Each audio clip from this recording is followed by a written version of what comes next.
The Book of Daniel, Chapter 1. In the 3rd year of the reign of Jehoiakim, king of Judah, Nebuchadnezzar, king of Babylon, came to Jerusalem and besieged it. And the Lord delivered Jehoiakim, king of Judah, into his hand, along with some of the articles from the temple of God. These he carried off to the temple of his God in Babylonia, and put in the treasure house of his God.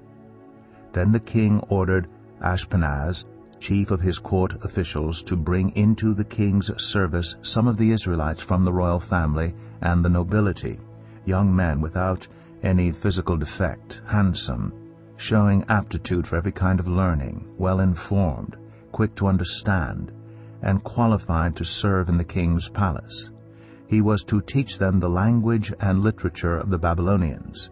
The king assigned them a daily amount of food and wine from the king's table. They were to be trained for 3 years, and after that they were to enter the king's service.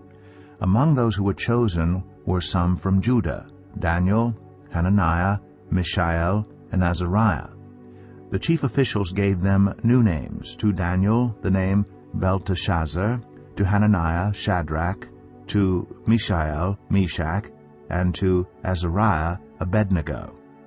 But Daniel resolved not to defile himself with the royal food and wine, and he asked the chief official for permission not to defile himself this way. Now God had caused the official to show favor and compassion to Daniel, but the official told Daniel, "I'm afraid of my lord the king, who has assigned your food and drink. Why should he see you looking worse than the other young men your age? The king would then have my head because of you." Daniel then said to the guard whom the chief official had appointed over Daniel, Hananiah, Mishael, and Azariah, "Please test your servants for 10 days. Give us nothing but vegetables to eat and water to drink. Then compare our appearance with that of the young men who eat the royal food, and treat your servants in accordance with what you see."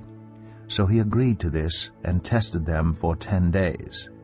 At the end of the 10 days, they looked healthier and better nourished than any of the young men who ate the royal food. So the guard took away their choice food and the wine they were to drink, and gave them vegetables instead. To these 4 young men God gave knowledge and understanding of all kinds of literature and learning, and Daniel could understand visions and dreams of all kinds. At the end of the time set by the king to bring them into his service, the chief official presented them to Nebuchadnezzar. The king talked with them, and he found none equal to Daniel, Hananiah, Mishael, and Azariah, so they entered the king's service. In every matter of wisdom and understanding about which the king questioned them, he found them 10 times better than all the magicians and enchanters in his whole kingdom. And Daniel remained there until the 1st year of King Cyrus.